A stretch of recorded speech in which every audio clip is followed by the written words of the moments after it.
Praise the lord. ప్రభునందు ప్రియ సహోదరులకు యేసుక్రీస్తు వారి శుభప్రదమైన ఘనమైన నామం పేరట వందనాలు మరియు ఉదయకాలపు శుభాలు. ప్రతిరోజు ఉదయాన్నే ధ్యానించి కొద్ది మాటలు మీకు ఆశీర్వాదకరంగాను మేలులు పొందే విధంగాను ఉందని చాలా ప్రయాసం వచ్చి ఉదయాన్నే తెల్లవారికి ముందే మీకు అందించడం జరుగుతుంది. మీ ఏకీభావాన్ని బట్టి ప్రభువుని స్తుతిస్తున్నాం. ఈ పరిచర్యలో పాలు పంచుకుంటున్న ప్రతి ఒక్కరికి నా ధన్యవాదాలు. నేటి కీర్తన ద్వారా ప్రభువుని స్తుతిద్దామా.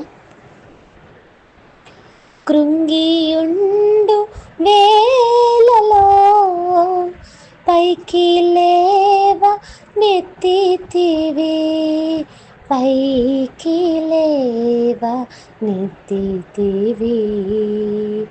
భంగపరచు సాతాను గెలిచి విజయమిచ్చితివి. భంగపరచు సాతాను గెలిచి విజయమిచ్చితివి. నమ్మకమైన నా ప్రభు నిన్నునే స్తుతింతును, నిన్నునే స్తుతింతును. నమ్మకమైన నా ప్రభు. హల్లెలూయా. ఈ పాటలో అద్భుతమైన సత్యం తెలియజేయబడుతుంది.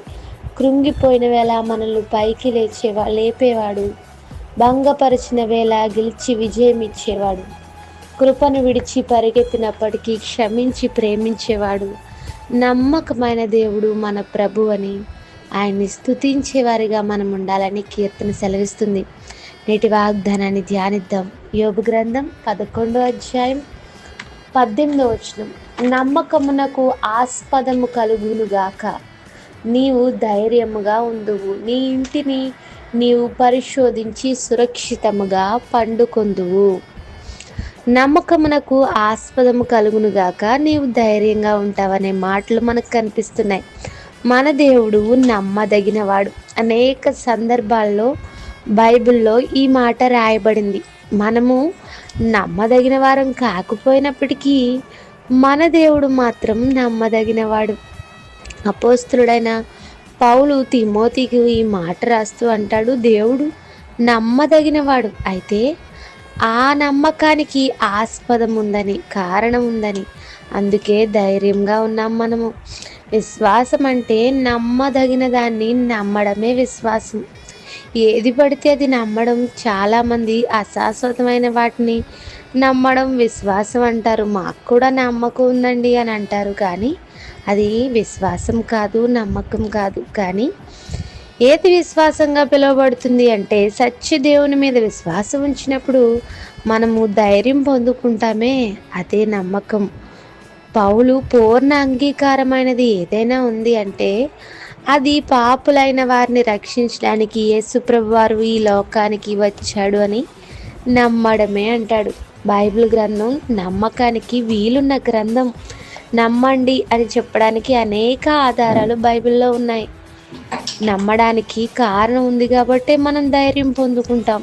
ఈ సృష్టి ఏర్పాటు, భూమి నిర్మాణము, మనిషి నిర్మాణము, అనేకమైన అద్భుతాలు బైబిల్ గ్రంథంలో రాయబడ్డాయి.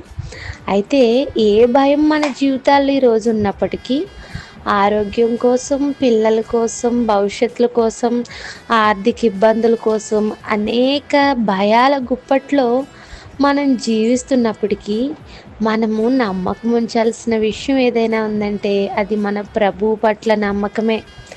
అట్టి నమ్మకము మనం ధైర్యంగా ఉండేందుకు సహాయం చేస్తుంది. ప్రభువు నీకు ఆశ్రయంగా ఉన్నాడని ఈరోజు వాగ్దానం మాట్లాడుతుంది.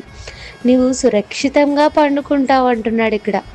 నమ్మకం నీకు ఉంది కాబట్టి ధైర్యం పొందుకుంటావు. ఆ ధైర్యము ఏమున్నా లేకపోయినా నీకు నెమ్మదినిస్తుంది. అప్పుడు నువ్వు సురక్షితంగా పడుకోగలుగుతావు. ఈ రోజుల్లో ఎన్నున్నా, ఏమి సంపాదించినా నెమ్మది ఉండడం లేదు బ్రతుకుల్లో. ఎంతైనా కూడా బెడ్ మీదకి చేరేసరికి నెమ్మది లేక, సురక్షితమైన భావన లేక, విశ్రాంతి పొందే సమయం తక్కువైపోతున్నాయి, రోగాలు ఎక్కువైపోతున్నాయి.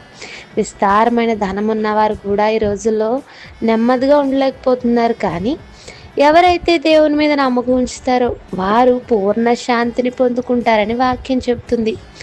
నమ్మకం ఉంచండి, దేవుని కొరకు నమ్మకంగా జీవించండి. ఆయనిచ్చు సురక్షితమును, నెమ్మదిని, ధైర్యాన్ని తప్పక తప్పక పొందుకుంటారు. ఈరోజంతా ఈ వాగ్దానం ఆధారంగా ప్రార్థించండి. ప్రార్థన: కృపగల మా తండ్రి, మాతో మాట్లాడిన మాటలు బట్టి స్తోత్రాలు. మా ప్రియులను ఈ దినమంతా ఈ మాటల ద్వారా బలపరచండి. ఎవరైతే ఈ మాటలతో ఏకీపిస్తున్నారో వారికి ఈ వాగ్దాన ఫలములు నెరవేర్చండి. ఆశీర్వాదాలు దయచేయండి. ఎలాంటి భయం గుప్పిట్లో ఉన్నప్పటికీ నీవు ధైర్యం ఇచ్చేవాడవని, నీ మీద నమ్మకం ఉంచే హృదయాల వరకు దయచేయండి. సాతాను శోధనలో పడిపోకున్నట్టు సంపూర్ణ విశ్వాసం వారిలో దయచేయమని అడుగుచు యేసుక్రీస్తు వారి నామములో అడుగుచున్నాను తండ్రి. Amen. Have a blessed day. God bless you all and me as well. Thank you.